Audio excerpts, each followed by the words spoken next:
여러분은 황혼의 로맨스를 꿈꾸시나요?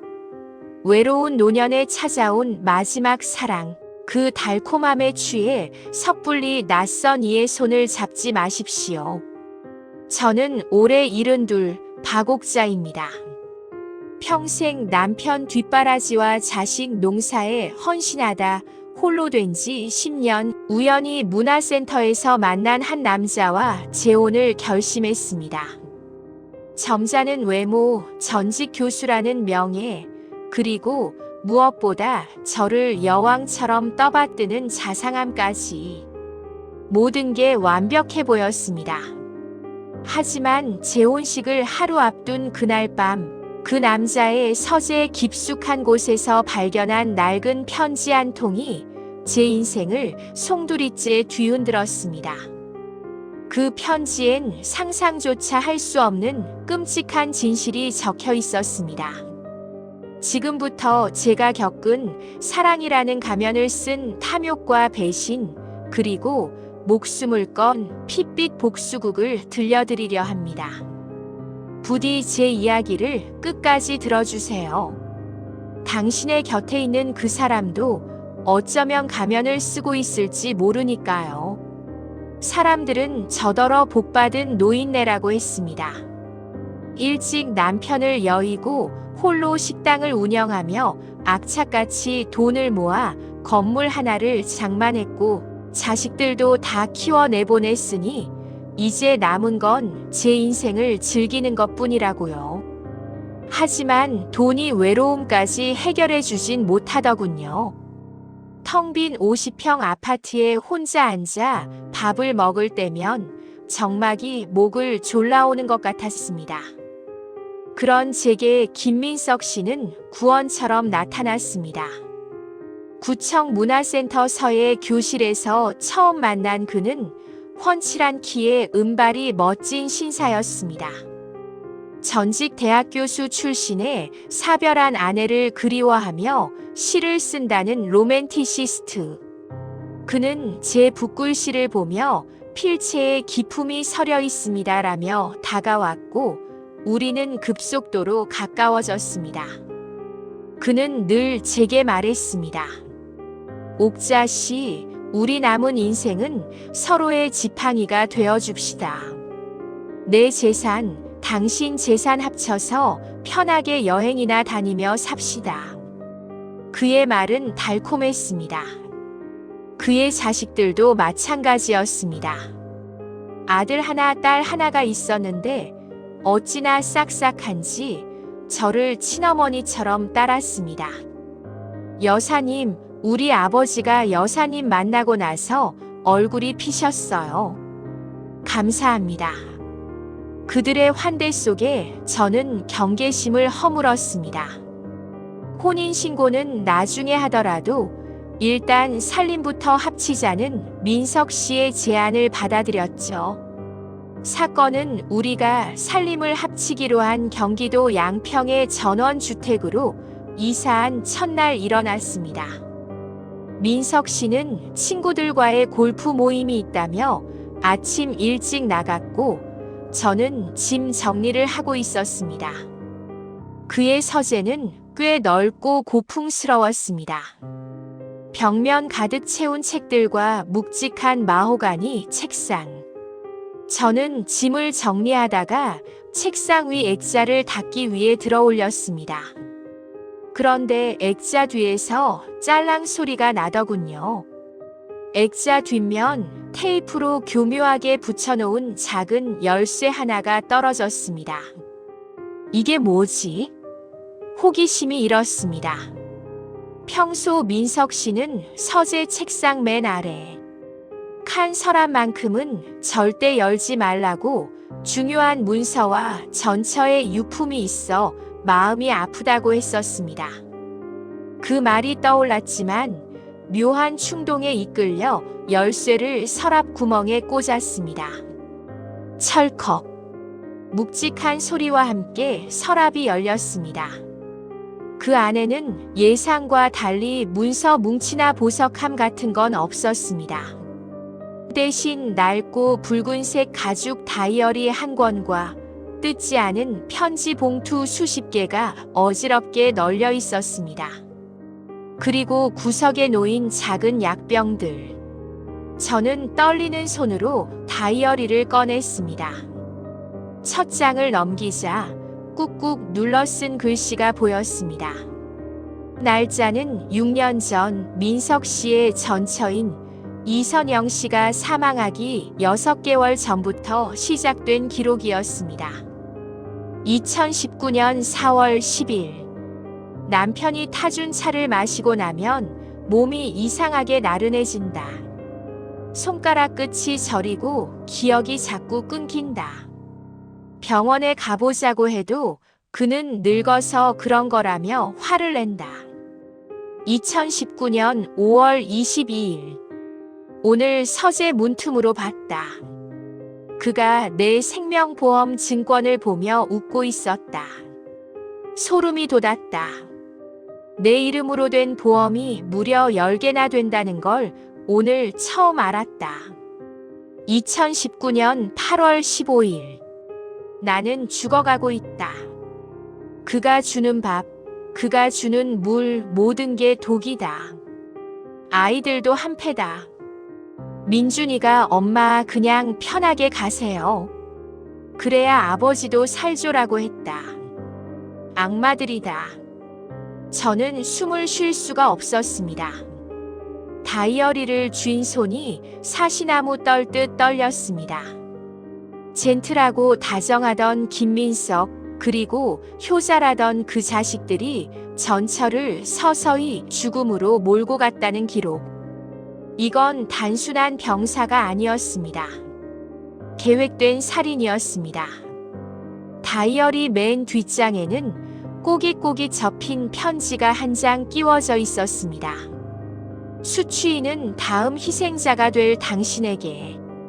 이 글을 읽는 분이 누구실지 모르지만 제발 도망치세요. 그 사람은 당신의 재산을 노리고 접근했을 겁니다. 그는 사업 실패로 빚더미에 앉아 있습니다.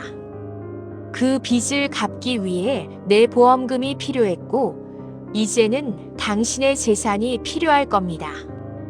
절대 혼인신고하지 마세요. 그가 주는 음식은 절대 먹지 마세요.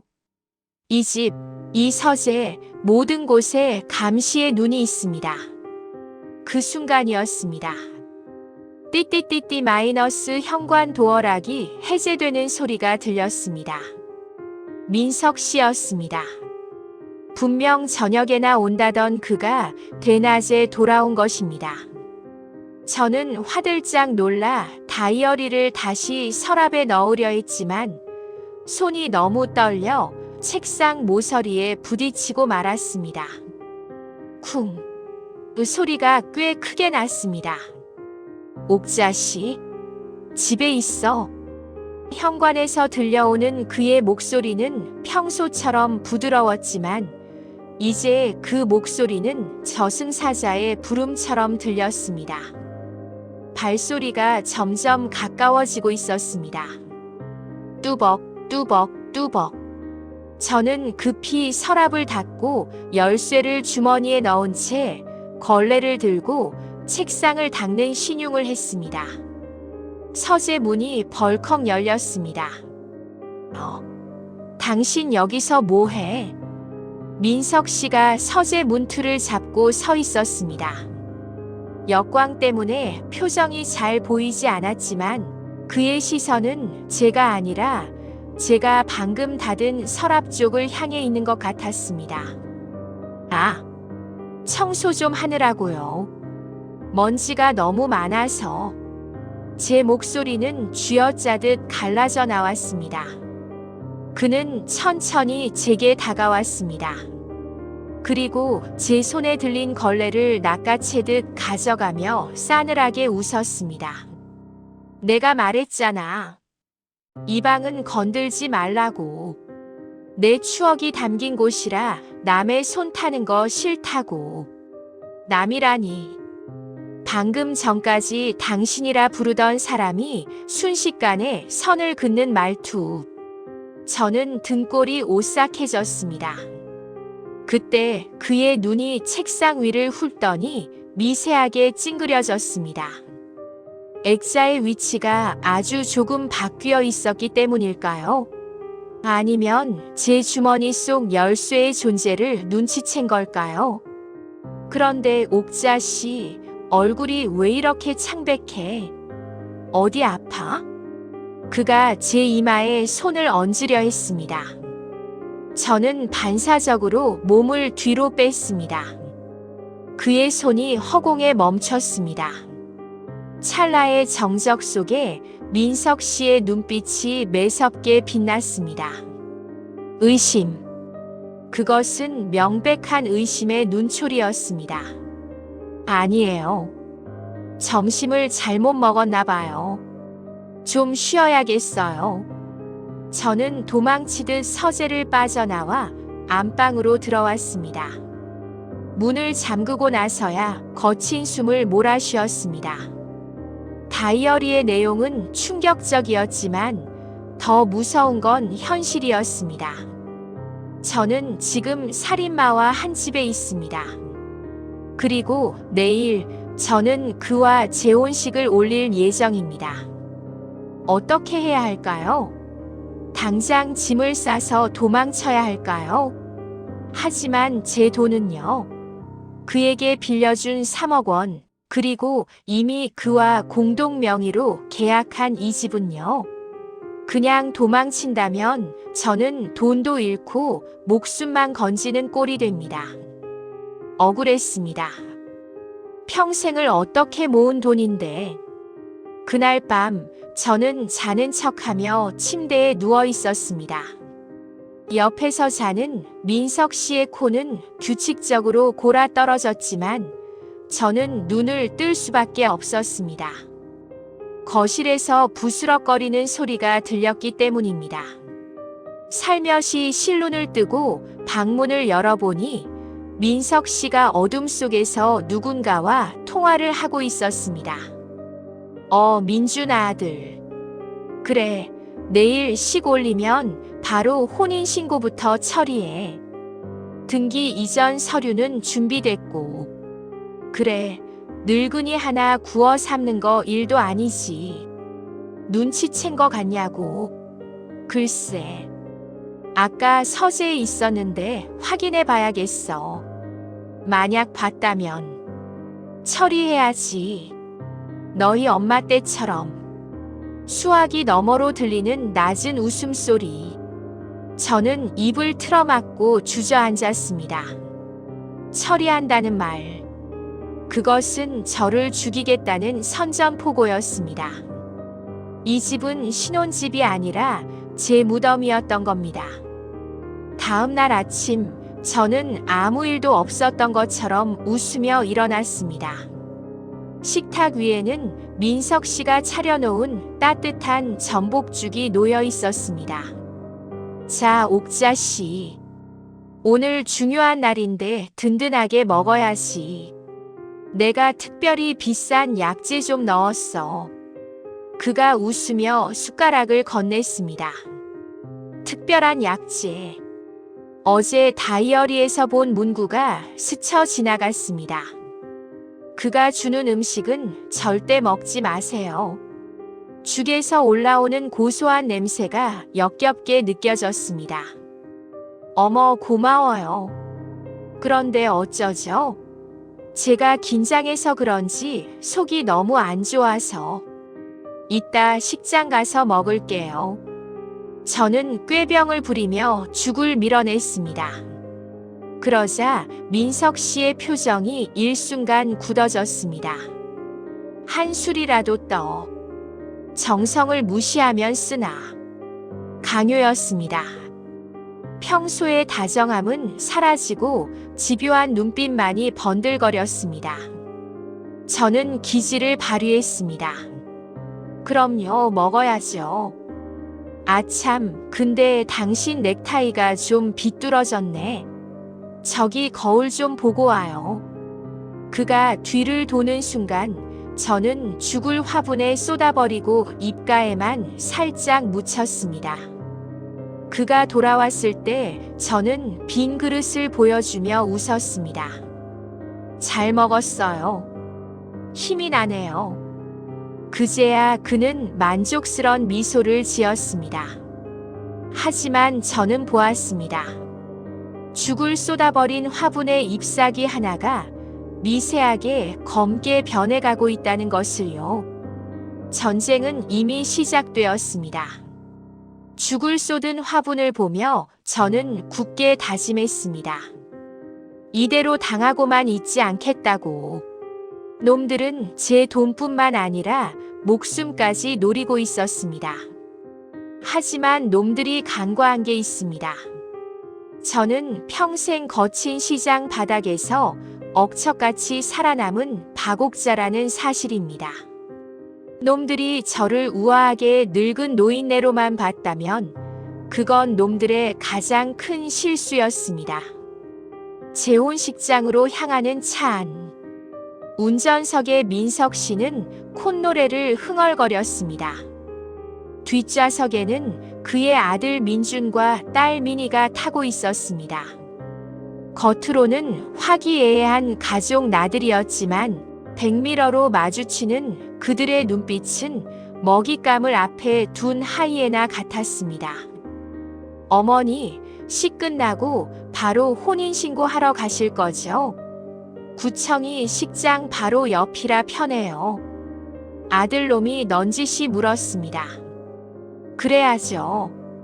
그래야 우리 법적으로 진짜 가족이 되는 거니까. 딸년이 맞장구를 쳤습니다. 저는 창밖을 보며 무심한 척 대답했습니다. 그럼 해야지. 근데 민석 씨, 내가 어제 꿈자리가 너무 사나워서 점집에 전화를 좀 해봤어요. 그랬더니 오늘 혼인신고하면 남편이 급사한다네. 애군이 꼈대요. 민석 씨가 급브레이크를 밟을 뻔했습니다. 차가 덜컹거렸습니다. 무슨 늙은 사람이 미신을 믿고 그래. 그가 애써 웃으며 말했지만 목소리가 떨렸습니다. 아니에요, 아버지. 찝찝하잖아요. 며칠만 미루죠 뭐. 어차피 같이 사는데. 딸이 짐짓 효녀인 척 거들었지만 속으로는 빨리 도장 찍어야 하는데 하며 발을 동동 구르는 게 눈에 선했습니다. 저는 속으로 비웃었습니다. 시간을 벌었습니다. 이제 반격을 준비할 차례입니다. 재혼식은 성대하게 치러졌습니다. 하객들 앞에서 우리는 인꼬 부부 행세를 했습니다. 하지만 제 머릿속은 오직 하나 증거 확보뿐이었습니다. 어제 본 다이어리와 편지, 그것을 제 손에 넣어야 했습니다. 놈들이 눈치채기 전에요. 식이 끝나고 피로연이 한창일 때 저는 술에 취한 척 비틀거렸습니다. 아이고 머리야. 나 먼저 집에 가서 좀 쉬어야겠어요. 당신은 손님들 배웅하고 천천히 와요. 그래. 그럼 민준이 보고 데려다 주라고 할게. 아니에요. 애들도 바쁜데. 그냥 택시 타고 갈게요. 쉬고 싶어서 그래요. 저는 강하게 거절하고 식장을 빠져나왔습니다. 택시 안에서 저는 떨리는 손으로 휴대폰을 꺼내 제 친아들인 정훈에게 문자를 보냈습니다. 아들과는 재혼 문제로 크게 다투고 연락을 끊고 지냈었지만 지금은 아들의 도움이 절실했습니다. 정훈아, 엄마가 미안하다. 내 말이 맞았어. 이 사람 사기꾼 같다. 지금 위험해. 양평 집으로 와줘. 경찰은 아직 부르지 말고. 엄마가 증거 잡고 연락할게. 집에 도착하자마자 저는 서재로 직행했습니다. 다행히 아무도 없었습니다. 주머니 속 열쇠를 꺼내 서랍을 열었습니다. 다이어리와 편지, 그리고 정체불명의 약병들. 저는 이것들을 챙겨 제 가방 깊숙한 곳에 숨겼습니다. 그리고 그 자리에 미리 준비해둔 가짜 다이어리를 넣어두었습니다. 시장에서 산 비슷한 색깔의 수첩이었죠. 증거를 확보하고 나니 다리에 힘이 풀렸습니다.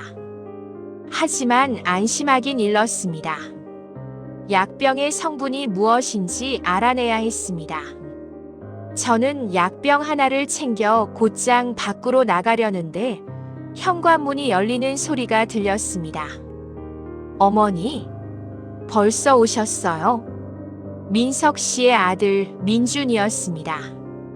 분명 식장에 있어야 할 놈이 왜 벌써 온 걸까요? 놈의 눈이 제 가방을 향했습니다. 본능적인 감각이 경고음을 울렸습니다. 놈은 저를 감시하러 따라온 것이었습니다. 그래. 너무 피곤해서. 너는 왜 왔니? 아버지가 걱정하셔서요. 혼자 계시면 적적하실까봐. 민준이 웃으며 다가오는데 그 손에 들린 것이 보였습니다. 검은 비닐봉지. 그 안에서 쇠붙이 부딪히는 소리가 났습니다. 망치? 아니면 밧줄? 상상만으로도 끔찍했습니다. 차 한잔 하시죠, 어머니. 드릴 말씀도 있고. 놈은 거실 소파를 가리켰습니다. 거절할 수 없는 분위기였습니다. 저는 가방을 꽉 쥐고 소파에 앉았습니다. 놈은 부엌으로 가더니 물을 한 잔 떠왔습니다. 물 드세요. 투명한 물. 하지만 저는 그 물이 독극물일지 모른다는 생각에 입을 댈 수 없었습니다. 고맙다. 근데 나 지금 속이 안 좋아서. 할 말이 뭐니? 민준의 표정이 싸늘하게 변했습니다. 어머니, 솔직하게 말씀드릴게요. 아까 서재 들어가셨죠? 심장이 덜컥 내려앉았습니다. 이놈들은 집에 CCTV를 설치해 둔 것이 분명했습니다. 무슨 소리니? 나 지금 막 왔는데. 거짓말하지 마세요. 휴대폰으로 다 봤어요. 가방에 넣은 거, 그거 내놓으세요. 놈이 본색을 드러냈습니다. 더 이상 어머니라고 부르던 상냥한 청년은 없었습니다. 욕망에 눈이 먼 괴물만이 있을 뿐이었습니다. 이게 무슨 짓이야? 내가 내 엄마야. 제가 소리쳤지만 민주는 코웃음을 쳤습니다. 엄마? 웃기고 있네. 당신은 그냥 우리 아빠 빚 갚아줄 돈줄이야. 좋게 말할 때 내놔. 다치기 싫으면. 놈이 제 가방을 낚아채려 달려들었습니다. 저는 필사적으로 저항했습니다. 이 도둑놈들. 사람 살려. 거실에서 몸싸움이 벌어졌습니다. 늙은 제가 건장한 30대 남자를 이길 수는 없었습니다. 놈이 저를 밀치자 저는 바닥에 나뒹굴었습니다. 가방이 엎어지고 그 안에서 다이어리와 약병이 쏟아져 나왔습니다. 이거였군. 감히 우리 뒷조사를 해. 민준이 약병을 집어들며 비열하게 웃었습니다. 이거 농약인 거 알았어요. 그라목손이라고 아주 조금만 먹어도 폐가 굳어서 죽는 건데. 우리 엄마도 이걸로 편하게 보내드렸지. 당신도 곧 따라갈 거야. 충격적인 자백. 놈은 제게 농약을 먹이려 했던 겁니다. 전철을 죽인 것도 이야기였고요. 너희들 인간도 아니야. 돈 앞에 인간이 어디 있어. 아버지가 시킨 거야. 이 노인네 빨리 처리하고 보험금이랑 건물 챙기자고. 민주는 다이어리를 챙겨 주머니에 넣고 저를 향해 다가왔습니다. 그의 손에는 아까 그 물잔이 들려 있었습니다. 자, 이제 이거 마시고 주무세요. 영원히. 놈이 억지로 제 입을 벌리려 했습니다. 저는 있는 힘을 다해 놈의 손을 깨물었습니다. 악! 놈이 비명을 지르며 물러선 틈을 타 저는 현관을 향해 기어갔습니다. 하지만 도어락은 이미 잠겨 있었고 놈은 다시 제 머리채를 잡았습니다. 이 독한 노인네가 진짜. 놈의 주먹이 올라간 순간 쾅! 쾅! 쾅! 현관문이 부서질 듯 울렸습니다. 엄마, 안에 있어. 문 열어. 나 정훈이야. 제 아들이었습니다. 신이 도왔습니다. 정훈아, 살려줘. 이놈이 나 죽이려고 해. 제가 비명을 지르자 당황한 민준이 주춤했습니다. 그 틈을 타 저는 도어락 버튼을 눌렀습니다. 문이 벌컥 열리고 제 아들 정훈과 그의 친구들 그리고 건장한 남자 2명이 들이닥쳤습니다. 어머니, 괜찮으세요? 정훈이가 저를 부축해 일으켰습니다. 민주는 뒷걸음질 치며 험악한 표정을 지었습니다. 뭐야 너희들. 남의 집에 함부로. 남의 집? 여기 우리 엄마 집이야. 그리고 너 방금 농약이라고 했냐? 정훈이가 민준의 멱살을 잡았습니다. 증거 있어. 내가 뭘 했다고 그래? 민준이 뻔뻔하게 발뺌했습니다. CCTV. 그건 놈들 손에 있으니 지우면 그만이라고 생각했겠죠. 하지만 저는 품속에서 무언가를 꺼냈습니다. 바로 보이스 레코더였습니다. 식장에서 나오기 전 혹시 몰라 켜둔 녹음기. 여기 다 녹음됐어. 내 입으로 그랬지. 엄마도 이걸로 죽였다고. 아버지가 시켰다고. 재생 버튼을 누르자 민준의 목소리가 선명하게 흘러나왔습니다. 우리 엄마도 이걸로 편하게 보내드렸지. 아버지가 시킨 거야. 민준의 얼굴이 사색이 되었습니다. 이건. 그때 밖에서 경찰차 사이렌 소리가 요란하게 들려왔습니다. 정훈이가 미리 신고를 해둔 것이었습니다. 끝났어.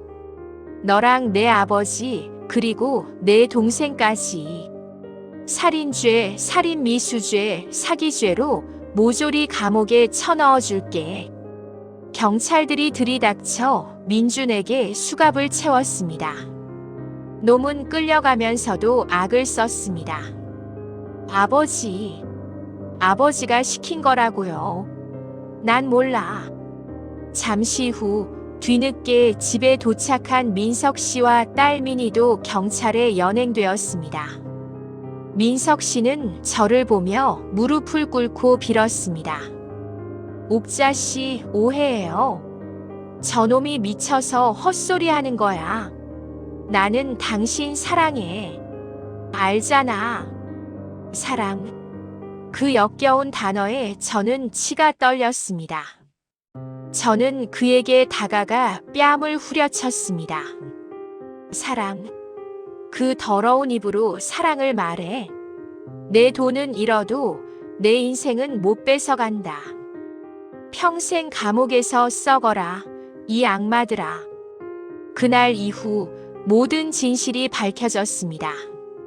전처 이선영 씨의 시신 부검 결과 체내에서 그라목손 성분이 검출되었고 김민석 일가족은 존속 살해 및 살인 미수 혐의로 전원 구속되었습니다.